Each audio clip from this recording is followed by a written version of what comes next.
হরে কৃষ্ণ, রাধে রাধে। হরে কৃষ্ণ, কৃষ্ণ কৃষ্ণ, কৃষ্ণ কৃষ্ণ, হরে হরে, হরে রাম, রাম রাম, রাম রাম, হরে হরে। আজ আমি শ্রীমদ্ ভগবদ্ গীতার দ্বিতীয় অধ্যায় সাংখ্যযোগের 25 এবং 26 নম্বর শ্লোকটি আপনাদের পড়ে শোনাচ্ছি।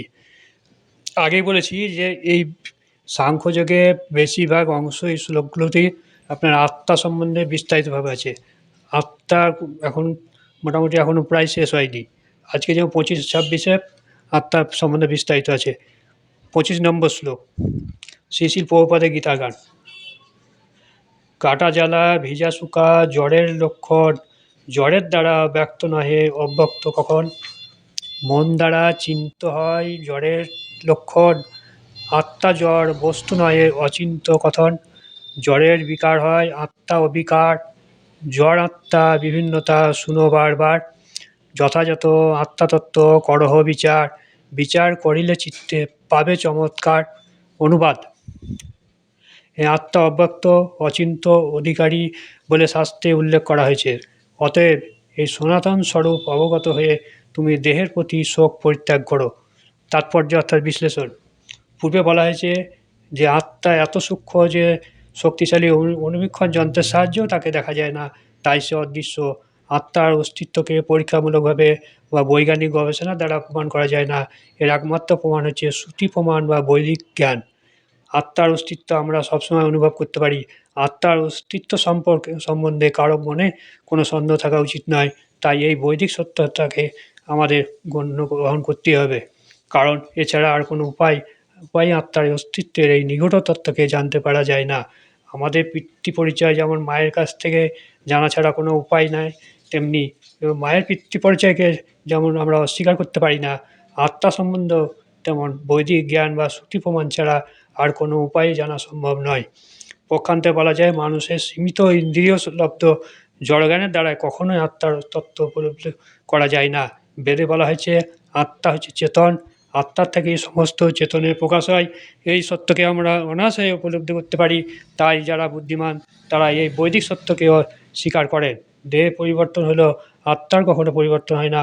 চির অপরিবর্তনীয় আত্মা চিরকালই বিভচৈতন্য পরমাত্মার পরমাণু সদৃশ অংশরূপে বিদ্যমান থাকে। পরমাত্মা অসীম, অনন্ত এবং আত্মা পরমাণু সদৃশ। আত্মার কখনো কোনো রকম পরিবর্তন হয় না, তাই সে চিরকালই পরমাণু সদৃশ থাকে।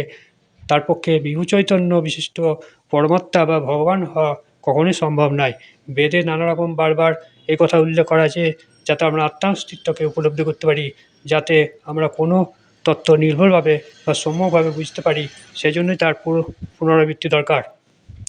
26 নম্বর শ্লোক, শ্রী শ্রী প্রভুপাদের গীতার গান। বিচার করিবেলে যবে শোক নাহি রবে, আত্মার নিত্যত্ব জানি নিত্যানন্দ পাবে। যদি তাই মানো তুমি দেহই সর্বস্ব, পরিচয় নাহি কিছু আত্মার নিজস্ব। নিত্য জন্ম নিত্য মৃত্যু দেহ মাত্র হয়, তবুও তোমার দুঃখ নাহি তবু তাই। অনুবাদ: হে মহাবাহ, আর যদি তুমি মনে করো যে আত্মার বারবার জন্ম হয় এবং মৃত্যু হয়, তাহলে তোমার শোক করার কোনো কারণ নেই। তাৎপর্য অর্থাৎ বিশ্লেষণ: বৌদ্ধদের মতো কিছু দার্শনিক আছে যারা আত্মা দেহাতীত স্বতন্ত্র অস্তিত্বের কথা মানতে চায় না। ভগবান শ্রীকৃষ্ণ যখন শ্রীমদ্ ভগবদ্গীতাতে বলেন, সেই যুগেও এই ধরনের নাস্তিক ছিল। তাদের বলা হতো লোকায়িত বা বৈভাষিক। এই সমস্ত দার্শনিকদের মতবাদ হচ্ছে জড় পদার্থের সমন্বয়ে কোনো এক বিশিষ্ট পরিণতি অবস্থায় প্রাণের উদ্ভব হয়। আধুনিক জড়বিজ্ঞানী এবং জড়বাদী দার্শনিকরা এই মতবাদ পোষণ করেন।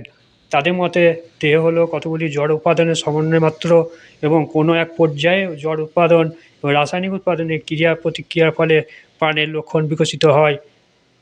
অ্যানথ্রোপোলজি বা নৃবিজ্ঞান এই মতবাদের ভিত্তিতে প্রচলিত হয়েছে। আধুনিক যুগে বিশেষ করে আমেরিকাতে এই মতবাদ এবং বৌদ্ধ ধর্মের নিরস্বরবাদীদের ভিত্তির উপর অনেক নব্য ধর্ম গজিয়ে উঠেছে। বৈভাষিক দার্শনিকদের মতো অর্জুন যদি আত্মার অস্তিত্ব অবিশ্বাস করতেন, তাহলে তার শোক করার কোনো কারণ ছিল না। কারণ কতগুলি রাসায়নিক পদার্থের যদি বিনাশ হয়, তার ফলে তাদের রাসায়নিক ক্রিয়া বন্ধ হয়ে যায়, তার জন্য কেউ শোক করে না। তাছাড়া আধুনিক বিজ্ঞান এবং বৈজ্ঞানিক যুদ্ধবিগ্রহে শত্রু জয় করার উদ্দেশ্যে কত টন টন রাসায়নিক উৎপাদন তো নষ্ট হচ্ছেই। বৈভাষিকদের মতে দেহের সঙ্গে সঙ্গে আত্মার বিনাশ হয়। সুতরাং অর্জুন যদি বৈদিক মতবাদকে অস্বীকার করে আত্মাকে নশ্বর বলে মনে করতেন, অর্থাৎ দেহের সঙ্গে সঙ্গে আত্মার বিনাশপ্রাপ্ত হয় বলে মনে করতেন, তাহলে তার অনুশোচনা করার কোনো কারণ ছিল না। এই মতবাদ অনুযায়ী যেহেতু ঘটনাচক্রে জড় পদার্থ থেকে প্রতি মুহূর্তে অসংখ্য জীবের উদ্ভব হচ্ছে এবং প্রতি মুহূর্তে এরকম অসংখ্য জীব বিনাশপ্রাপ্ত হয়ে পুনরায় জড় পদার্থে পরিণত হচ্ছে, তাই এর জন্য দুঃখ করার কোনো কারণ নেই। এবং এই মতবাদের ফলে যেহেতু পুনর্জন্মের কোনো প্রশ্নে ওঠে না, সুতরাং আত্মীয় পরিজনদের হত্যাজনিত পাপের ফল ভোগ করার কোনো ভয় নেই।